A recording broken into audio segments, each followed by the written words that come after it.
Hello student आज के lecture में हम 4 पॉइंट स्टार्टर पे डिस्कस करने वाले हैं। जो इसका यूज़ हम डीसी मोटरों को स्पीड कंट्रोल के लिए यूज़ किया जाता है। जहाँ पर हमारी स्पीड कंट्रोल करनी होती है तो वहाँ पर हम 4 पॉइंट स्टार्टर का यूज़ करते हैं। इसको आप आसानी से समझ जाएंगे, कोई भी दिक्कत नहीं होगी। आप इसको थोड़ी समझ देंगे तो आपको ये बहुत परफेक्टली आ जाएगा। तो आज इसके बारे में हम डिस्कस करने वाले हैं। तो इसमें 4 पॉइंट स्टार्टर में और 3 पॉइंट स्टार्टर में अंतर क्या होता है, पहले उसको हमको जानना पड़ेगा, तभी हम 4 पॉइंट स्टार्टर को समझ पाएंगे। ठीक है, तो स्टार्ट करते हैं आज का। और स्टार्टर का यूज़ हम क्यों करते हैं कि बहुत छोटी छोटी मोटरों को तो हम सीधे लाइन से जोड़ सकते हैं, लेकिन जो बड़ी मोटर होती हैं उनको हम लाइन से डायरेक्ट ही नहीं जोड़ते हैं। क्योंकि उनको लाइट से डायरेक्ट नहीं जोड़ने का कारण ये होता है कि मोटर स्टार्टिंग में बहुत हाई करंट लेती है, लेकिन जो बड़ी मोटर होती है उनका रेजिस्टेंस फिर लो हो जाता है।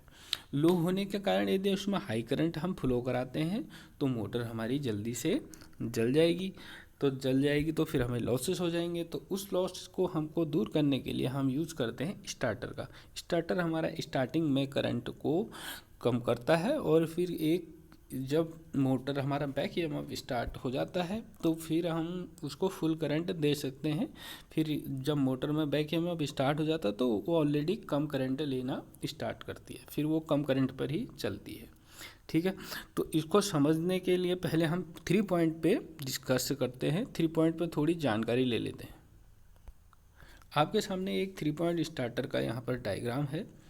तो 3 पॉइंट स्टार्टर में हम पहले भी डिस्कस कर चुके हैं, तो आपको इसमें ज़्यादा जानकारी है तो मेरे चैनल में जाके आप 3 पॉइंट स्टार्टर को देख सकते हैं। नहीं तो मैं इसमें आपको एक डिस्क्रिप्शन पे इसका लिंक दे दूंगा 3 पॉइंट स्टार्टर का, तो आप उसको समझ लेना। इसको समझते हैं इसमें और 3 पॉइंट स्टार्टर में और 4 पॉइंट स्टार्टर में अंतर क्या होता है। 3 पॉइंट स्टार्टर में मेन अंतर तो एक ये है कि इसमें 3 ही पॉइंट होते हैं, तो इसलिए इसको 3 पॉइंट स्टार्टर बोला जाता है। दूसरा अंतर यह है कि जो यहाँ पर एनबीसी कॉइल है, जब है मेरा हैंडल यहाँ से, जब मैं इसको सप्लाई यहाँ से देता हूँ तो यहाँ से सप्लाई यहाँ हैंडल पर जाती है, तो हैंडल पर जा रही है। हैंडल से यहाँ पर जब ये स्टार्टिंग रेजिस्टेंस पे जाती है और एक इसके साथ ये जाती है तो यहाँ पर एनबीसी कॉइल के थ्रू ही फील्ड में जाती है। तो एनबीसी कॉइल और फील्ड दोनों सीरीज में हैं। ठीक है, विशेष अंतर यही है कि यहाँ पर 3 पॉइंट स्टार्टर में जो एनबीसी कॉइल के पास सप्लाई जा रही है वो फील्ड और एनबीसी कॉइल दोनों सीरीज में है। तो जिस कारण हम यहाँ पर यदि हम फील्ड नियंत्रण मेथड यूज़ करते हैं, यहाँ पर यदि हम इसके सीरीज में यदि एक और यहाँ पर रियो स्टेट यहाँ लगा दें तो जिस कारण क्या होगा कि ये मेरा एनबीसी कॉइल के पास करंट कम जाएगी। और करंट कम जाने के बाद जो हैंडल यदि ये लास्ट यहाँ पे पकड़ लेता है ना, तो फिर ये इसको छोड़ेगा तो फिर मैं वर्क पूरा नहीं कर पाऊँगा, क्योंकि ऑलरेडी यहाँ पर करंट कम हो जा रहा है तो बार बार दिक्कत हो जाएगी। तो इस दिक्कत को दूर करने के लिए हम 4 पॉइंट का स्टार्टर का यूज़ करते हैं। विशेष अंतर यही है इसमें। अब हम 4 पॉइंट स्टार्टर को समझते हैं। 4 पॉइंट स्टार्टर को समझने से पहले हम कुछ इसके पॉइंटों के बारे में ही डिस्कस करेंगे।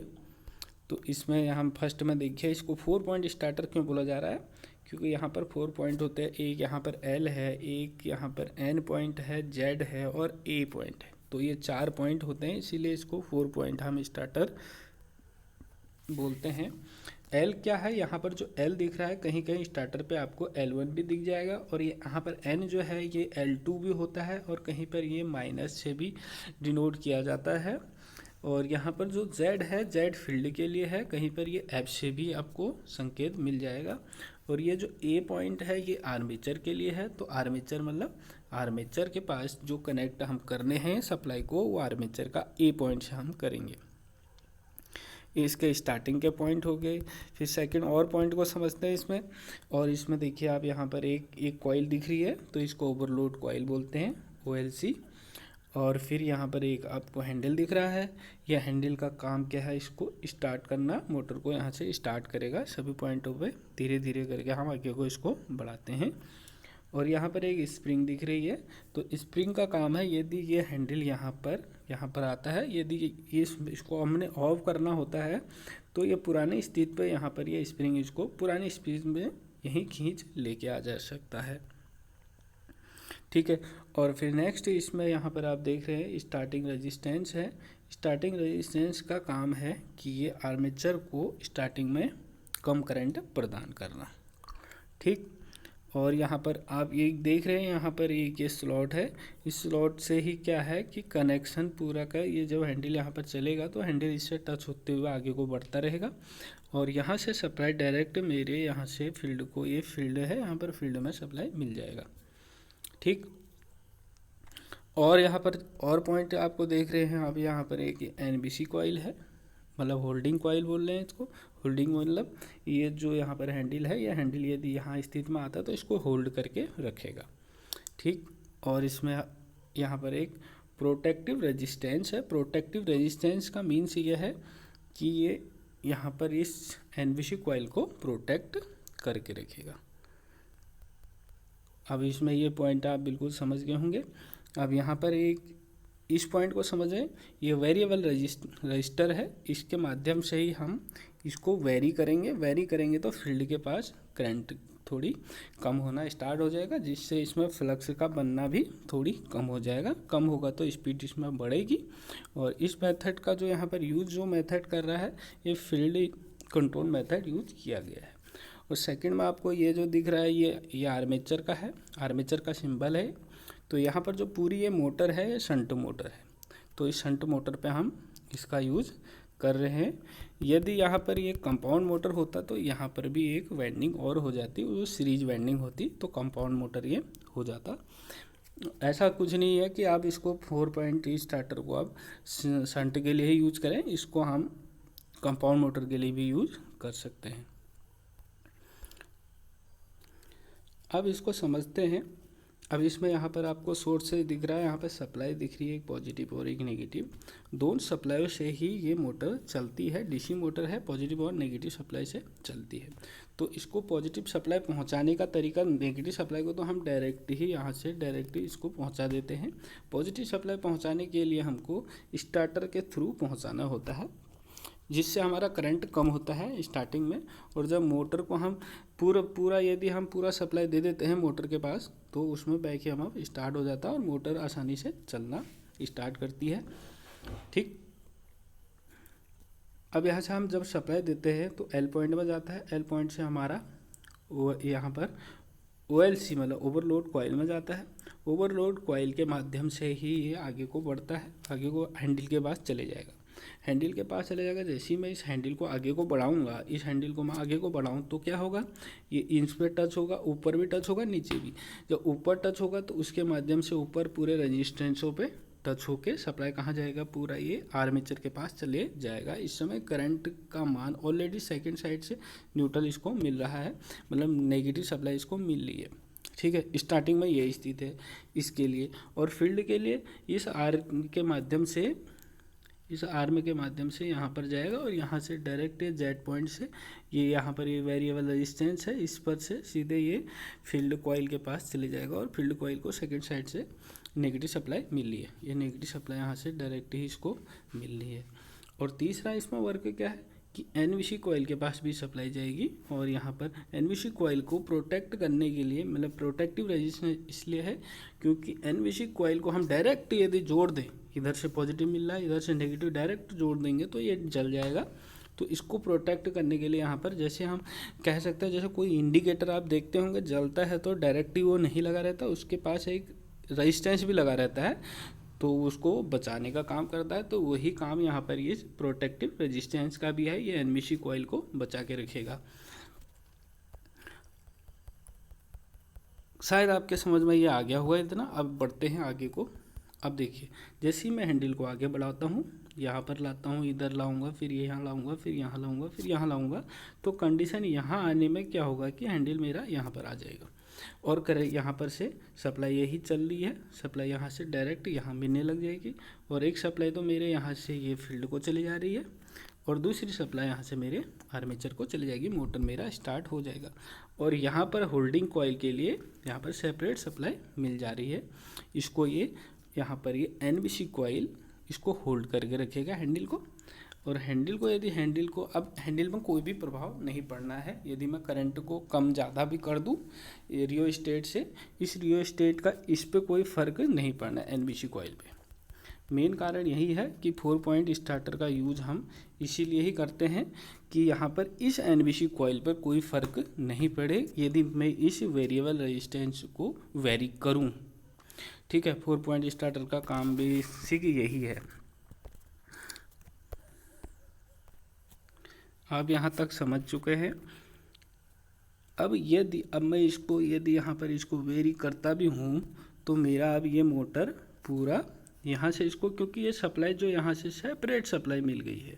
ठीक है, 3 पॉइंट में क्या होता है, 3 पॉइंट में सप्लाई हमारी यहाँ से एनबीसी के पास जाती है, फिर उसके बाद मेरा ये जेड के पास जाती है। 3 पॉइंट में डायरेक्ट यहाँ से होते हुए फिर जेड में जाती है, और वहाँ पर कोई भी प्रोटेक्टिव रेजिस्टेंस नहीं लगा रहता। प्रोटेक्टिव रेजिस्टेंस क्यों नहीं लगा रहता, क्योंकि ऑलरेडी ये फील्ड से जुड़ा रहता है।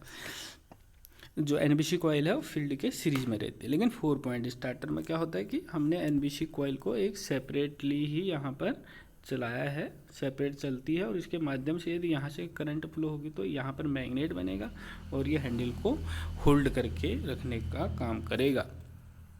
ठीक है, अब मेरी मोटर चल गई। मोटर अब मैं यहाँ से वेरी भी करता हूँ तो मोटर यहाँ पर आराम से चलेगी। और जो इस कंडीशन में मोटर चलेगी, जो फील्ड कंट्रोल मेथड है, इसमें क्या होता है कि मोटर अपनी जो स्पीड, उसकी जो नॉर्मल जो स्पीड उसमें अंकित की गई है, मान लेते हैं उसमें 1000 आरपीएम है, तो 1000 आरपीएम से आप उसको बढ़ा सकते हैं 30 से 25 से 10 से मतलब 15 से 30% तक आप उसको आगे को बढ़ा सकते हैं। इतनी ज़्यादा स्पीड आपको मिल सकती है। ठीक है, यदि आप फील्ड कंट्रोल मेथड यूज करते हैं। यदि आप आर्मेचर कंट्रोल मेथड यूज करते हैं तो आप मोटर को स्लो कर सकते हैं। जो स्पीड उसका 1000 है उसका, तो उस नेम प्लेट से आप उसको कम स्पीड पर चलानी है, तो आपको उस समय क्या करना है, मेथड कौन सा यूज़ करना है, आर्मेचर मेथड। यदि उससे ज़्यादा स्पीड आपको चाहिए, जो उसकी नॉर्मल स्पीड है उससे अधिक स्पीड आपको चाहिए, तो आपको फील्ड कंट्रोल मेथड यूज़ करना पड़ेगा। इतना आप समझ गए होंगे।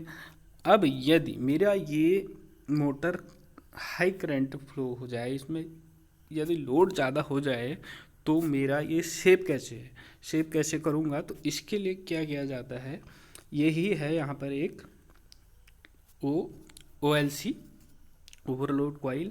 ओवरलोड कॉइल सेम वही वर्क है जैसा 3 पॉइंट स्टार्टर में वर्क था। तो करंट यहाँ पर से यदि ज़्यादा फ्लो होती है, इस मोटर में करंट ज़्यादा फ्लो कहाँ से होगी, ये पॉजिटिव है तो इसी के माध्यम से ही जाएगा। तो यहाँ पर क्या होगा, मैग्नेट बनेगा। यहाँ पर जो मैग्नेट बनेगा तो वो क्या करेगा, इस पत्ती को अपनी ओर खींच देगा। जो यहाँ पर आपको नीचे से पत्ती दिख रही है, इसको अपनी ओर ऊपर खींचेगा। ऊपर खींचेगा तो यहाँ पर कंडीशन कैसी हो जाएगी, आगे से कंडीशन कैसी होगी, यहाँ पर ये शॉर्ट हो जाएंगे, 2 पॉइंट शॉर्ट हो जाएंगे। शॉर्ट होंगे तो फिर विद्युत का वह सिद्धांत लगता है कि वो अपने शॉर्ट रास्ता अपनाती है, ना कि लॉन्ग रास्ता। मतलब लो रेजिस्टेंस साइड को चलता है, हाई रेजिस्टेंस साइड को नहीं चलता है। उसी प्रिंसिपल पर हमने अर्थिंग का भी यूज़ किया है। अर्थिंग जो होती है उसी प्रिंसिपल पर काम करती है कि वो क्या करती है, हाई रेजिस्टेंस की ओर ना चल के लो रेजिस्टेंस की ओर चलती है। तो इस समय यहाँ पर जो एनबीसी कॉइल है इसका रेजिस्टेंस हाई रहेगा, और यदि ये सप्लाई हमारी डायरेक्ट यहाँ से यहीं से ही चलेगी और यहाँ से डायरेक्ट चल जाएगी, और इस एनबीसी कॉइल को सप्लाई इस समय कोई भी वोल्टेज नहीं मिलेगा, कोई भी इस पे बाद 0 वोल्ट हो जाएगा। तो ये क्या करेगा, फिर उस समय कंडीशन क्या होगी बता सकते हैं। उसमें कंडीशन क्या होगी कि जो ये हैंडल यहाँ लगा हुआ था वो पूरा छूट जाएगा। पूरा छूटेगा तो मेरा मोटर ऑफ कंडीशन में हो जाएगा, और ऑफ कंडीशन में होगा तो मेरा मोटर बच जाएगा। तो आपने इसमें से बहुत कुछ आज सीखा होगा। यदि आपके समझ में कोई पॉइंट नहीं आया है तो आप मुझे कमेंट्स कर सकते हैं, मैं आपकी क्लियरिफिकेशन करूँगा। कोई पॉइंट इसमें आपको नहीं आ पाया है, मुझे लगता है आप इसको समझ पाए होंगे बहुत अच्छे से, तो कोई दिक्कत आपको नहीं होनी चाहिए। तो आपको वीडियो अच्छा लगा तो लाइक करें, सब्सक्राइब करें और शेयर ज़रूर करें मेरे चैनल को। थैंक